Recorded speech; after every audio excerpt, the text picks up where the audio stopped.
বসে কেউ যদি গণ অভ্যুত্থানের নেতৃত্ব এবং মহানায়ক হওয়ার স্বপ্ন দেখে আর হেফাজত থেকে যদি তাকে আস্কারা দেওয়া হয়, আমরা প্রত্যাখ্যান করি, প্রত্যাখ্যান করতেই থাকবো ইনশাআল্লাহ। হেফাজত ইসলাম বাংলাদেশের সংগ্রামী সহকারী মহাসচিব, কারা নির্যাতিত মজলুম আলেমে দ্বীন মাওলানা আতাউল্লাহ আমিন। আসসালামু আলাইকুম ওয়া রাহমাতুল্লাহ। ইন্নাল হামদুলিল্লাহ ওয়াসসালাতু ওয়াসসালামু আলা রাসূলিল্লাহ, আম্মা বা'দ। হেফাজতে ইসলাম বাংলাদেশ ঢাকা মহানগরীর আয়োজনে আজকের এই আলোচনা ও দোয়া মাহফিলের মুহতারাম সভাপতি, উপস্থিত আছেন আমির হেফাজত শাহ মহিবুল্লাহ বাবুনগরী হাফিজাহুল্লাহ, আমাদের মহাসচিব, যুগ্ম মহাসচিব, অন্যান্য নেতৃবৃন্দ, প্রাণপ্রিয় উপস্থিতি।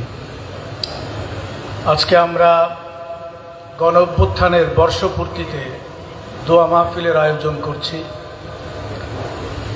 15-16 বছরের জাতাকল থেকে মুক্ত হওয়ার জন্য 2024 সালের জুলাই এবং আগস্টে বাংলাদেশের আপামর জনসাধারণ একটি গণ অভ্যুত্থান করেছিল।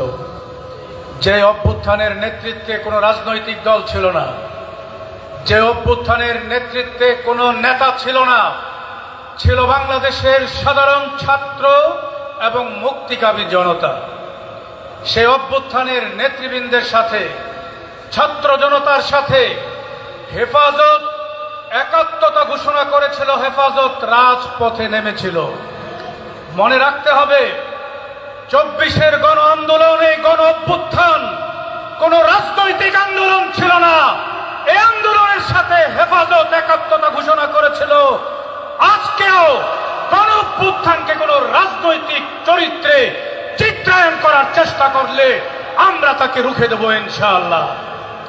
হেফাজত অরাজনৈতিক সংগঠন, কোন রাজনৈতিক বিষয়ে রাজনৈতিক দল সিদ্ধান্ত নেবে, হেফাজত রাজনৈতিক বিষয়ে কোন সিদ্ধান্ত দিবে না, সর্বোচ্চ সহযোগিতা করতে পারে।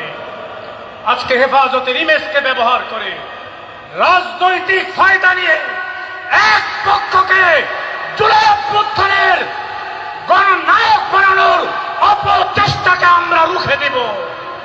লন্ডনে বসে কেউ যদি গণ অভ্যুত্থানের নেতৃত্ব এবং মহানায়ক হওয়ার স্বপ্ন দেখে আর হেফাজত থেকে যদি তাকে আস্কারা দেওয়া হয়, আমরা প্রত্যাখ্যান করি, প্রত্যাখ্যান করতেই থাকবো ইনশাআল্লাহ। বন্ধুরা আমার, হেফাজত অরাজনৈতিক ভাবেই চলবে। শেষ কথা বলি, হেফাজতে ইসলামের কাজ হলো দেশের ইসলাম, স্বাধীনতা, দেশের এই যে বর্ডারকে রক্ষা করার দায়িত্বে তারা আন্দোলন এবং সংগ্রাম করবে। আজকে আমরা লক্ষ্য করছি মানবাধিকার কমিশন বাংলাদেশে আসতে চায়। এই মানবাধিকার কমিশন বাংলাদেশে আসলে বাংলাদেশের স্বাধীনতা বিপন্ন হবে, বাংলাদেশের অস্তিত্ব বিপন্ন হবে, বাংলাদেশ হুমকিতে পড়বে। পরিষ্কার আমরা বলতে চাই, এই এলজিবিটি সমকামী তাদের নেতৃত্বে বাংলাদেশে যদি মানবাধিকার কমিশন আনে, হেফাজত ঘরে বসে থাকবে না ইনশাআল্লাহ। আমরা আন্দোলন করে এই মানবাধিকার কমিশনকে বাংলাদেশে আসতে রুখে দিব ইনশাআল্লাহ। আপনারা রাজি আছেন তো ইনশাআল্লাহ?